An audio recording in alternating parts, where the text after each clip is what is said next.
66, 67 today. It was ideal. What about in Beaufort?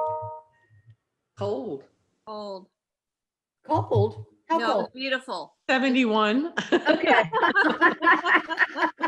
Okay, Shar. We were freezing. Whenever you're ready. Okay, we're ready. All right. Hey, welcome everyone to our November Pulpwood Queens meeting. I'd like to welcome our guest, Bren McClain. But before we do get into the discussion, I'd like to once again, I'm losing my crown here, to thank the Pat Conroy Center for hosting our meeting on Zoom and for Jonathan for setting this up. And we really appreciate this, Jonathan, and I can't say thank you enough. Yes.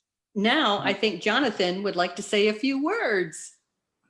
Well, thank you, Shar, and thanks to everybody for showing up tonight, and especially thank you to my Story River Books sister, Bren McClain, for joining us from faraway land of Nashville. I want to make two quick announcements, which I don't ordinarily do in these things, but they're both Pulpwood Queen related. So give me 1 second to put them on screen for you. Here we are.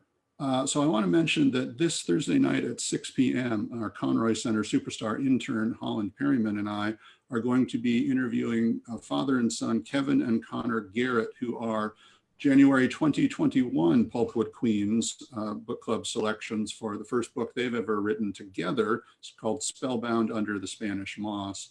And this is a program that Garrett's and Holland and I are doing in partnership with the Bluffton Book Festival. It's entirely free to attend this on Zoom. I'm going to put a link in our chat room for you if you want to sign up for this. Our Zoom room holds 100 people and 80 of those spots have been filled. So it's been phenomenal response to this already, but there are still some spots open.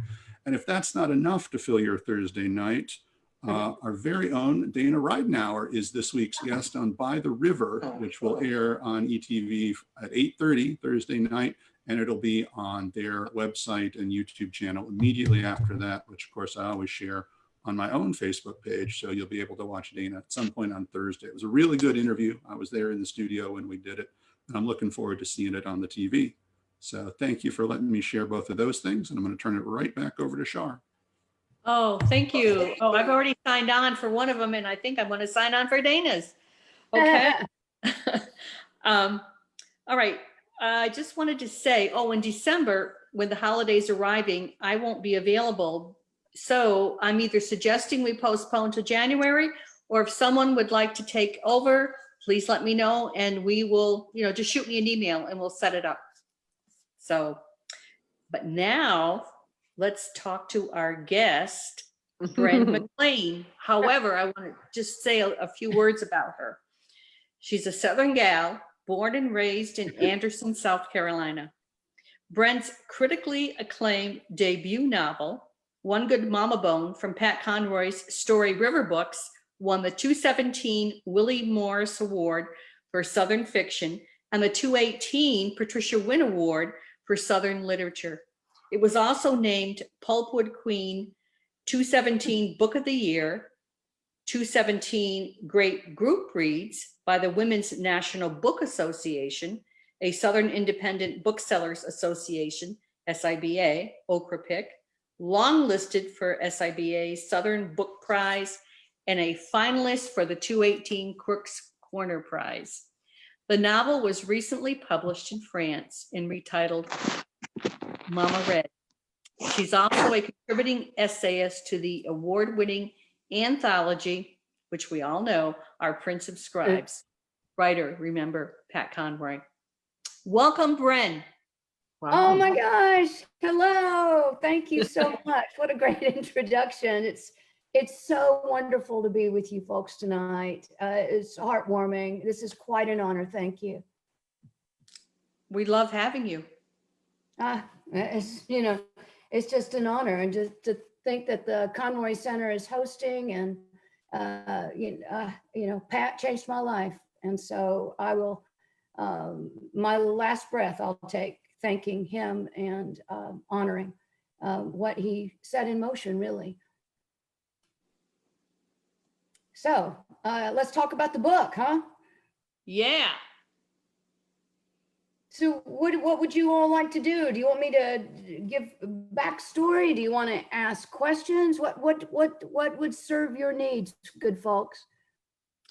I think if you wanted to discuss the book, maybe how it all began, maybe just, from your words, from your take, it's whatever you choose to do. And then Oh. we have questions, I'm sure, prepared to ask you. Cool. All right, so let me talk about why I wrote that book and give you some backstory, because I mean, let's be honest, a book that prominently features a cow on the cover, the cow's consciousness inside the book. Sarah Kramer talks to the cow. Why in the world did I write a book like that? It was because I made a promise, folks. It was because I'm chosen. For me to write, I must be chosen to tell a story. I just can't sit down and just make stuff up for the sake of making stuff up. I would never have enough butt glue to pull that off. So I must be chosen. Let me tell you about how and why I was chosen for this story, all right? So I'll tell you now that One Good Mama Bone is the third novel I've written, but the first to be published. And that's why let's just all say that I'm a 27-year overnight success. I'm one of those writers who never gave up. I believe that God put me on this earth to write, and so I stuck with it, and it came to pass for me, thanks to Pat Conroy, thanks to Jonathan. But I was chosen twice for this book. I told you that this is the third novel that was published. I wrote two others. The one right before this, the number 2 book, was called Willie June. It was the book that I always intended to honor mothers. Why? Because of my own relationship with my mom. We were best friends. If we were not mother and daughter, and let's just say we worked together somewhere, y'all, we would be best buddies. That's the relationship I had with my mom, and I wanted to honor that. So I wrote this book called Willie June. And the reason I wrote that book is because I was living in Atlanta, Georgia at the time. And my next door neighbor called me over one day and said, Bren, can you come talk to me? And because I'm a good South Carolina girl with manners, although I didn't really know him, I went, sure. And so I went and sat on this man's front porch. And here's what he said to me. He said, I turned 60 today. And I said, Ron, happy birthday. He says, I only tell you that, Bren, because I've been carrying around a secret for 54 years. Since I was a 6-year-old boy growing up outside of Birmingham, Alabama. My mama one night got me up in the middle of the night, made me come to the kitchen, stand in the doorway, and witness the birth of a baby. And he said, something happened that night, something horrible happened that night. And my mama made me promise I would never tell a soul. And he said, Bren, I've been true to that, but I can't be true to it anymore. And I'm choosing you to tell, knowing you're a writer. And I remember sitting in wicker furniture, this wicker chair. And if y'all know what it feels like and sounds like when you squeeze wicker, that's what's going on right now. It's going, holy moly, what is happening here as this man bears his soul to me? And just shaking all over and crying as he told me what his mama made him do that night. I didn't ask him any questions. I didn't say, did she mean it? I didn't say a word. I was spellbound. When he finished, I simply got up and gave him a hug and said, God bless you, Ron. And I left that porch. And I knew I was being chosen. I knew right then, Bren, you're being chosen for this story. At that time, I was in the midst of writing my first novel. I said, Bren, go write some notes down so you won't forget this girl. And y'all, I couldn't. It was too horrible. I would never put on paper what he had told me. So I just kind of tucked it in my heart and went about my life. I finished that other novel. It didn't go anywhere either, whatever. It was just learning how to write. And I went in 1999 to Assisi, Italy, and I studied with Dorothy Allison, studied for 3 weeks, and she gave us an assignment. And the assignment was to write something about mothers. And now it was more articulate than that, but nonetheless. And I went back to my room and I stood because see, I'm not a mother, y'all. I don't have any children. And I thought, what in the world am I going to write about mothers? And then the voice of little 6-year-old Ron started talking to me. One night, my mama got me up out of bed and made me come to the kitchen. And I named that little boy Emerson Bridge. I named the mother in the novel because I spilled forth an entire novel, Willie June, from that. I named the mother Sarah Kramer. I fell in love with Emerson Bridge. I fell in love with Sarah Kramer in the writing of that book. But that novel spilled forth verbatim as Ron had told it to me. My mom died in 2001 in the writing of that novel. I was a broken person. I finished the book eventually. The book was broken and I knew it, but I let 2 trusted readers read it, y'all. And they both said to me, Bren, no. It doesn't work, sweetheart. Nobody wants to read about that mother. She is a monster. No, no, I love her. And here's what, if writers ever hear this, this is the death knell. They said to me, both of them said to me, Bren, whatever it is you feel for Sarah Kramer is not on the page. And y'all, if it's not on the page, it may as well be on the moon, right? And I didn't know what to do to fix it. So I put it up.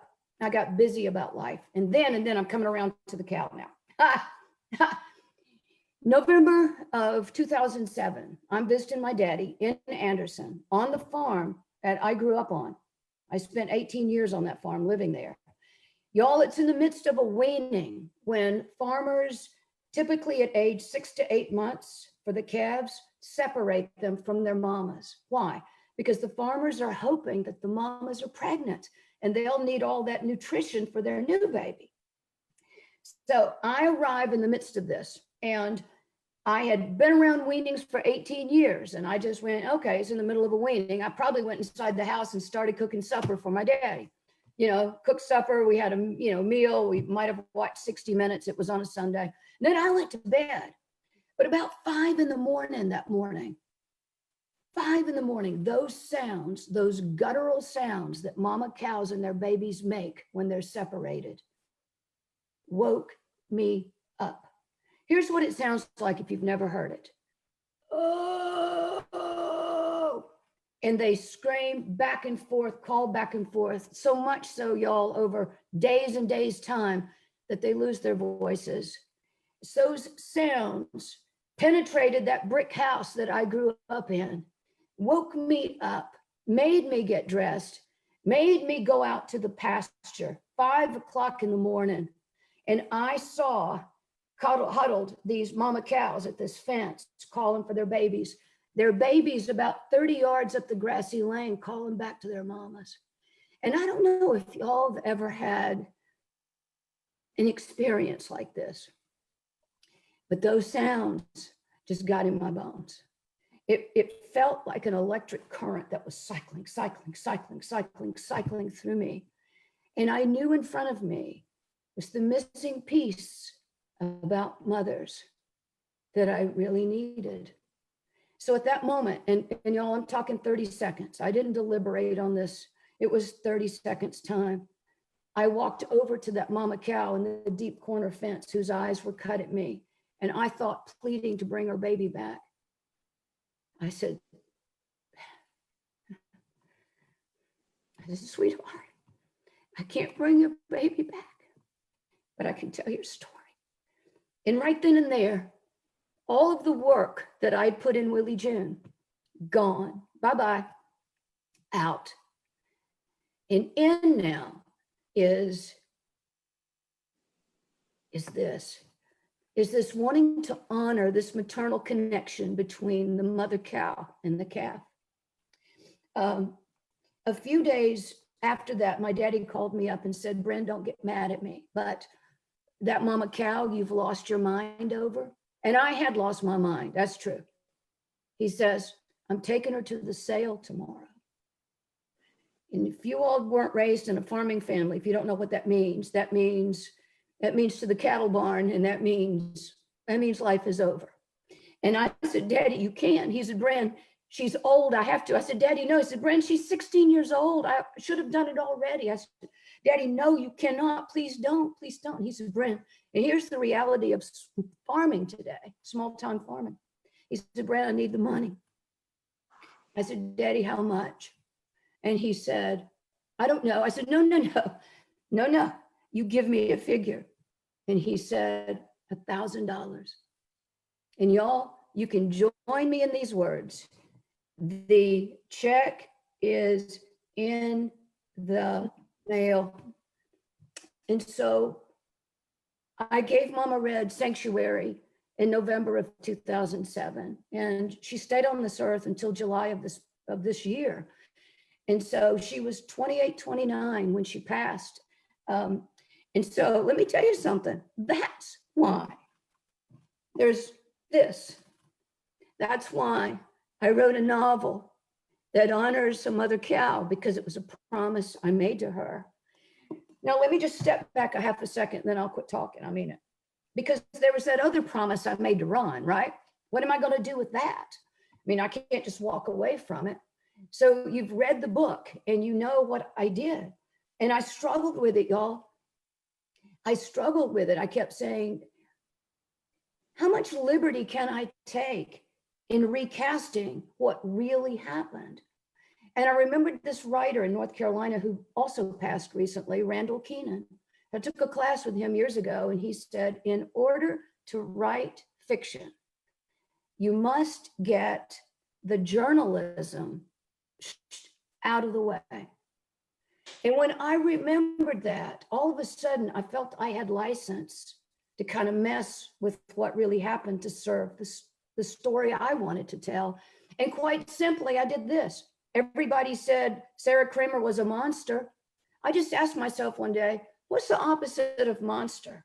And the word magnificent came to me.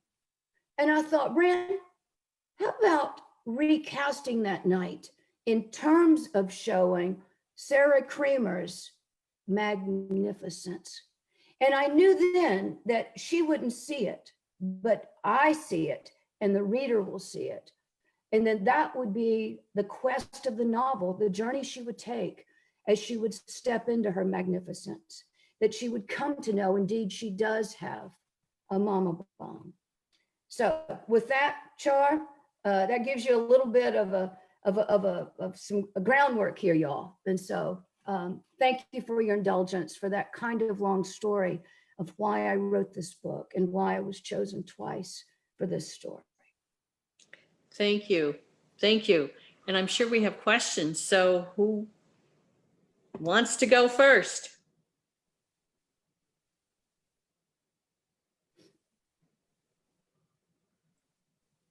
I'll go. Yay. Hi, Bren. How you doing, girl? I'm great. Let me start by saying I love the book. I thought it was just heartbreaking and beautiful at the same time. But when you write something that emotional and you finished, did you just go into a depression or what? I mean, yeah, you lived it for so long and it was such a part of you. How did you react when it was done, it was over, it was published? You know what? It feels not over to me. I mean, if I allow myself right now, I still feel it as strongly today. And Jonathan published that book on Valentine's Day 2017, and I turned it into Jonathan, 2014, 15. So it's been many years kind of so-called put up. But I'm telling you folks, I feel it just as closely right now as I ever did. For me to write, I have to fall deeply in love with my characters, even my villains, even Luther Dobbins, even everyone. And so I can't say that I ever left them, Dana. They're still right here with me, as close as ever. It was beautiful. I loved it. Thank you. I didn't want it to be over. And thank you for your review. I noticed you reviewed it recently. I appreciate that. Sure, absolutely. It was my pleasure. Thank you so much. Who else has a question? Ellen.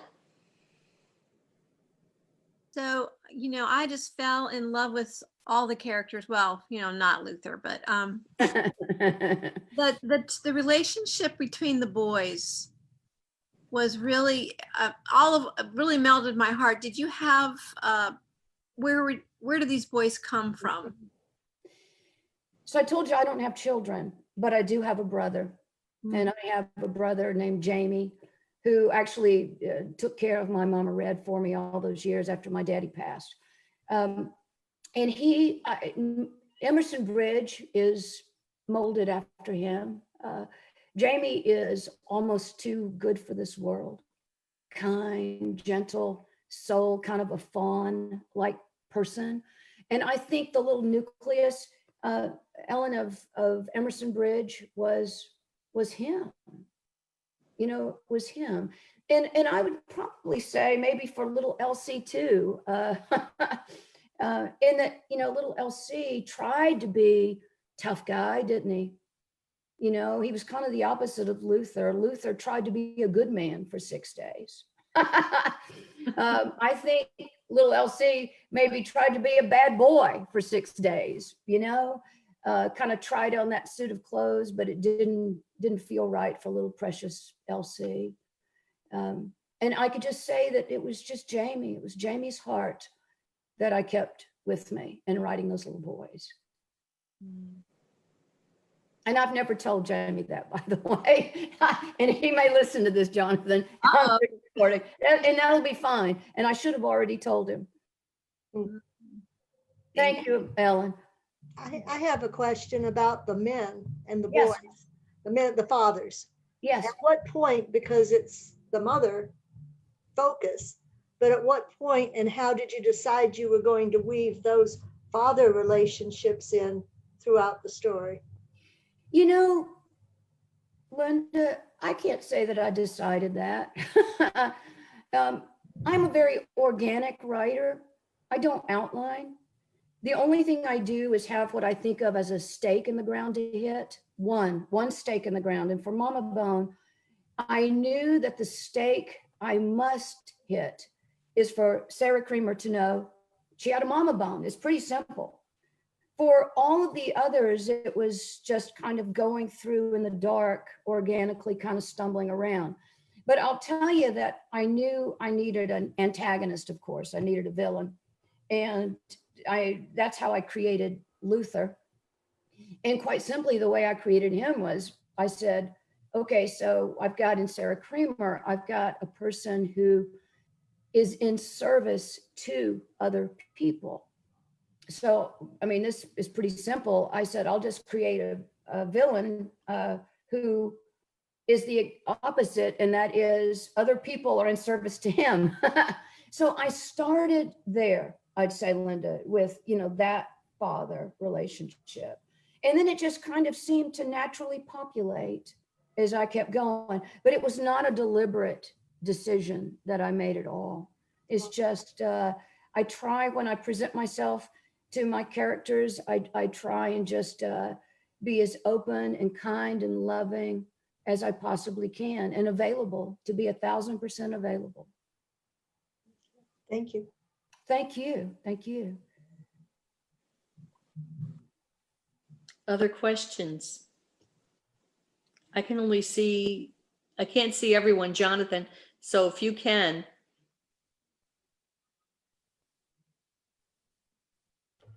Yeah, I think Colleen has a question, but she's muted. So I'm seeing if we can't get her unmuted. Yeah, it looks like she was kind of trying to wave or something. Yeah. Colleen, we can't hear you. No, you have to hit the unmute button for us there.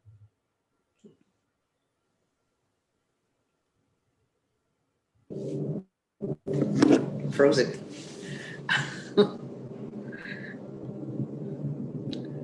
Well, she's having some trouble with it.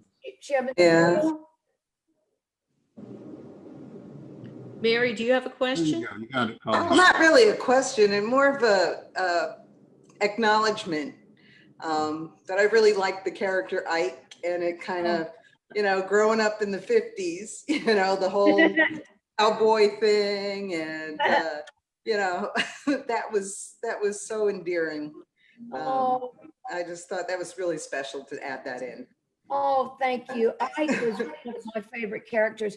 I did not have an agent for this book. Nobody would take it. A book about a cow. Wow. I did have one agent tell me one time, if I were to make Ike Thrasher the main character, she would represent that book.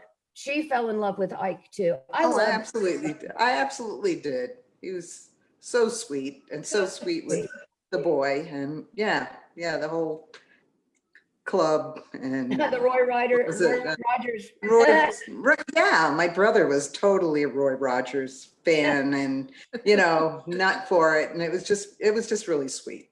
Thank you, Mary. How kind of you. Thank you. Do we have Colleen? Yeah, I just wanted to say that I've never read a book. I mean, I've read this book twice now, but I've never read a book where every single character that I felt that I knew them personally, that you developed them in such a way that, like, even with Luther, you know, you knew he was trying to be good, he couldn't be good. I mean, the drama that each character went through, and they just came alive to me. And rereading it the second time was just as magnificent as the first time. And I want to thank you for that. Oh, thank you so much. How kind of you. You know, I've taken a lot of classes over my writing career, and as I was learning to write, and not that I've learned now, but you know what I'm saying, the journey that we're all on. And a teacher said one time that a lot of times secondary characters are just walk-on characters. They don't really have any lives outside of servicing, you know, the protagonist. And so it was really important to me that I made every character as real and in-depth as possible. And let me talk a little bit about Pat Conroy's editing on the book. Could I do that? Because you mentioned Luther. I think he and Jonathan made a profound difference in the book. The version that I submitted to Story River that Jonathan initially read and then passed, and then eventually got to Pat, of course, is the version before this. And Pat basically said, and Jonathan, keep me honest on this, but he basically said he wanted me to deepen Luther's humanity. He didn't want me to change the outcome of the story, what happens. He just wanted me to deepen Luther's humanity. You know, we get the fact that he's a wounded, damaged person. We also know that he wants to love his boy and have his boy love him. He wanted more of that struggle to be good, in other words. So by this point, it had been about a year since I'd read the story, which is the writer's best friend, not just cold, but ice cold. I mean, that was awesome. And so I got, you know, reading, and I get way into the book, close to the end, actually. And there was one scene with the ladybugs in that version, only one. And when I read it, I thought, hey, those ladybugs, to me, symbolize what Luther was after. He was really wanting this kind of playful father and son, no static on the line, just hanging out, just messing around, kind of an experience. And so what I did, Colleen, was pick that up and then move it to the first time we see Luther, we meet him. And then, you know, you all know that I revisit it, you know, throughout the novel, giving Luther all kind of opportunities to do this with his boy. But something always interfered. I had a reader tell me one time that Luther Dobbins was always one decision away from being a better man. And I think the ladybugs has a lot to do with that. So that was thanks to Kathy. This was thanks to your brother who helped me deepen Luther's humanity. And so, so the version that Pat read and that Jonathan read didn't end with the ladybugs, of course, because it wasn't, you know, I didn't have any mileage for 8 ladybugs. It was ending, he was in the pond, actually. And so when I did the rewrite, I decided that it would be good to leave him with his face in the ladybugs. I mean, he's chopped those trees down and he knows that there were two too young for timbering, just too young, just like what he did for little LC. And so I just kind of rubbed his face in it actually at the end of the book and let him sit there and stew over what could have been. And that just still gets me. What could have been. I mean, I'd hate to be Luther Dobbins sitting on that ground at that moment. I would hate to be him. How do you come back from that? Did a good job. Thank you. Thank you, Yeah, Colleen. it's powerful. Thank you. Anyone else? Oh.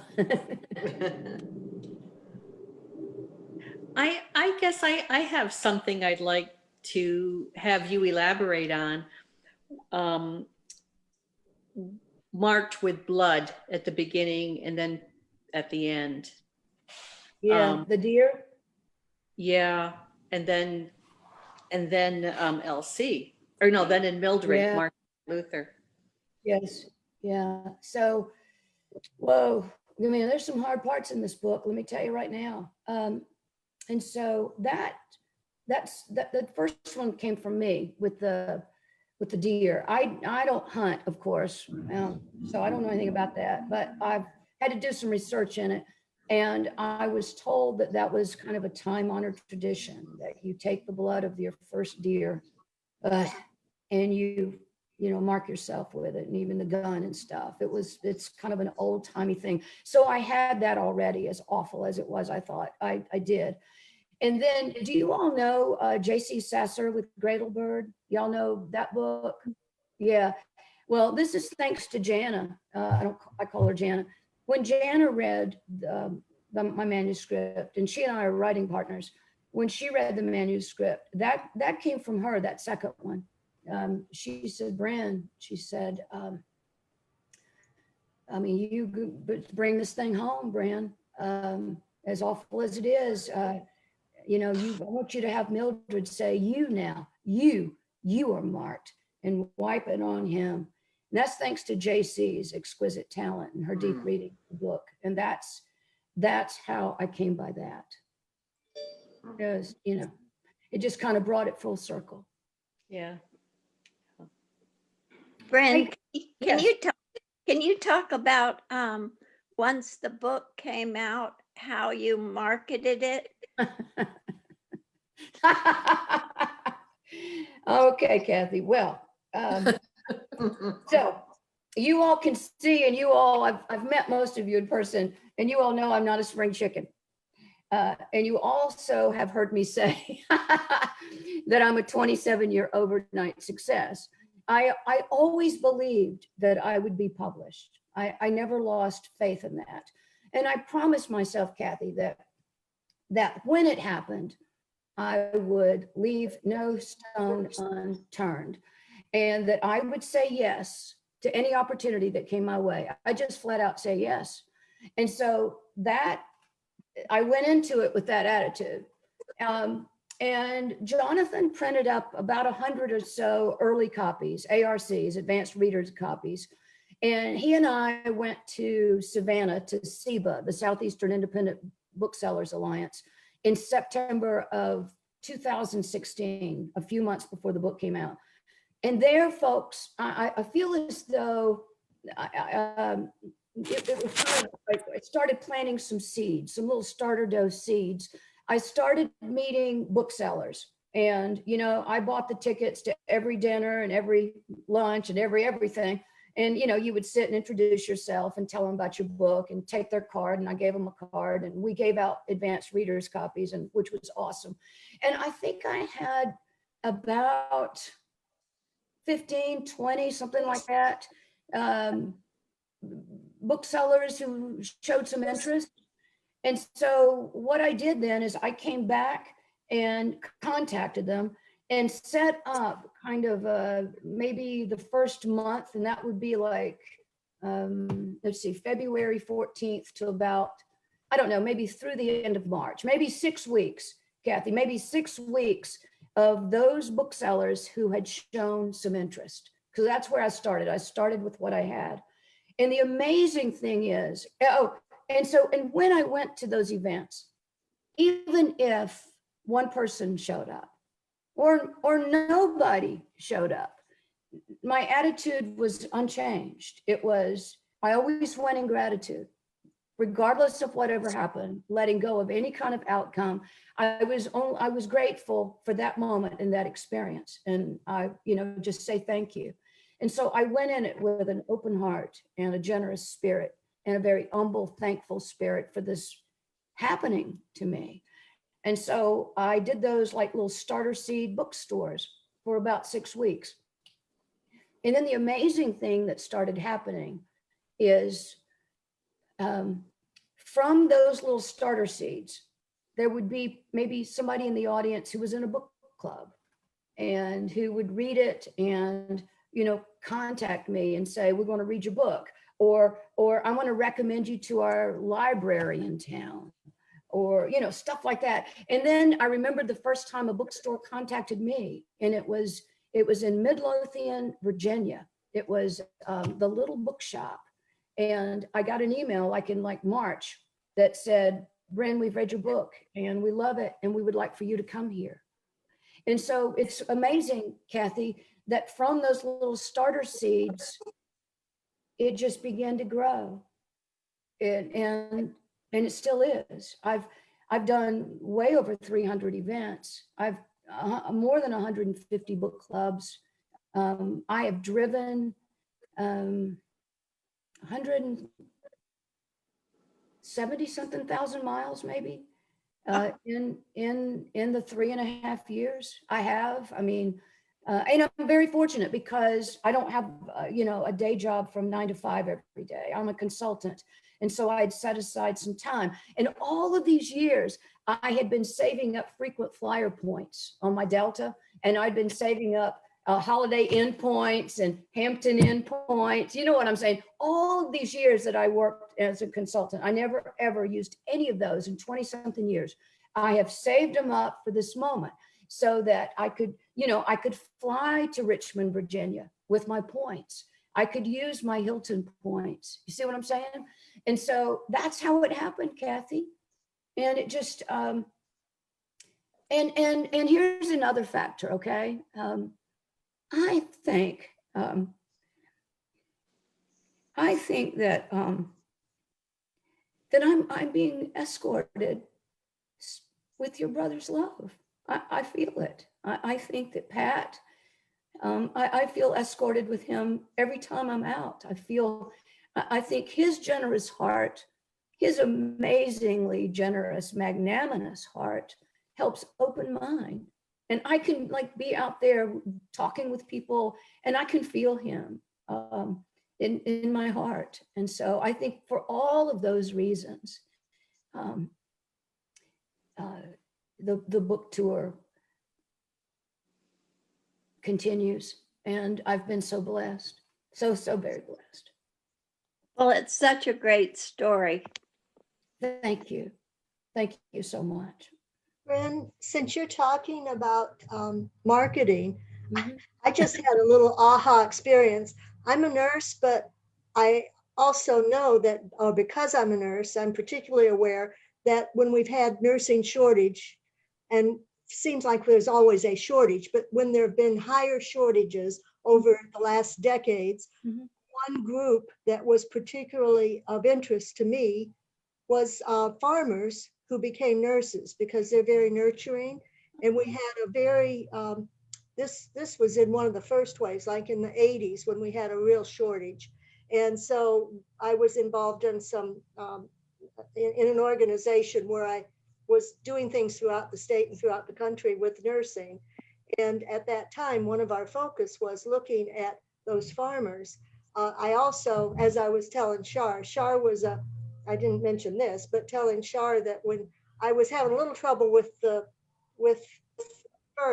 getting into the part where the cow was, involved, I had some trouble with that. It came initially, it was not, but at first, I get it. Of the stories, the author that does, I like cats, but the cat story one, I'm not too keen on that one. But anyway, but I said to Shar, well, maybe you're doing well with it because you had the farm in New York. But then I said, no, but wait a minute. I started off with a dairy farm in Arkansas with my grandpa, and my father had a dairy farm, but I just knew it as a young, toddler age. Sure. And just knew it because of all the pictures and things that my dad took during that time. But going back to the farmers piece, I wonder, have you thought about like Future Farmers of America or something, maybe on the conference for them? Or I think that it would be a book that you might be able to snag them in from that part of it, but because of the nurturing piece, it might be something that would be a good market for you. Yeah, you know what? I think that's brilliant, actually. I really haven't tapped. And I kind of, early on, I thought about 4-H groups and FFAs and all those. But I tell you, the book tour just took off so that I felt at times I was like Lucy, in the chocolate machine coming down the pipe, stuffing them in my ears and all that kind of stuff. But I think as a secondary market, now that, kind of the big thrust, I think that's brilliant what you just said. I think that's very good and I appreciate it. Thank you. Good. I hope it's maybe turns out something good for you. Yeah, I'm gonna have to write it down. Oh, and by the way, I keep these journals, and I don't know if you can see it or not, but it says 8 on it. I have filled up 8 of these things since I started, with every contact, everything. And so I'm going to write down what you just said, the FFA, in marketing. Thank you so much, Linda. I assume there's still a Future Farmers of America. There is, and you know what? It's not as prominent as it used to be. There's a high school in Oconee County, which is one county north of Anderson. It's way up in the extreme northwest corner of the state. Very rural, very agrarian, and they have a big FFA community there and in the school. Excuse me. In that school, it was, and Jonathan, you know this, D. Tyndall, that school adopted my book to read, like in the English department. And it was because of the heavy FFA influence in that school, rural. Yeah. So thank you. Nice. Nice. Questions? Can you talk about your next book? Yes, I will. I'd love to talk about my next book. And before I do that, may I recite my favorite part of Mama Bone? Yes, And kind of rag Jonathan just a little bit. So the book originally started this way, which is what I'm about to do. And it's the first time that Sarah Kramer addresses Mama Red. And to me, it's the heart of the book. And Jonathan and other people said, Bren, I don't believe you can start off with, her talking to a cow without context and stuff. So there's about 70 pages of context before we get to this, but I just want to recite a paragraph. May I? This is the first time Sarah has addressed Mama Red when she's broken through the fence and come and found her calf. Here goes. You done started on your teaching of me with my boy. Can I tell you that, girl? I don't know your name. What's your name? Mine's Sarah. I'm 6 days now into having to be his mama full on. But can I tell you something? I don't know how to be. I don't mean to be whispering, but them words, be a mama, they scare me. I'm lost. See, if me and you was a long piece of cloth, you'd be on one end with me clear across the whole wide world on the other, trying to hang on to a skinny piece of nothing. Because as good a mama as you are, I don't know how to be a mama. That's my favorite part of the book. Wow. So, Kathy, you want to talk about what I'm working on now? So I sure do. remember, folks, when I told you that Willie June didn't work and I didn't know what to do to fix it. Well, in that time period, in that couple of years time period, I was chosen by my next book, the one I'm writing right now. And it is a novel that is inspired by a real event that happened in South Carolina and a real woman named Eula Bates.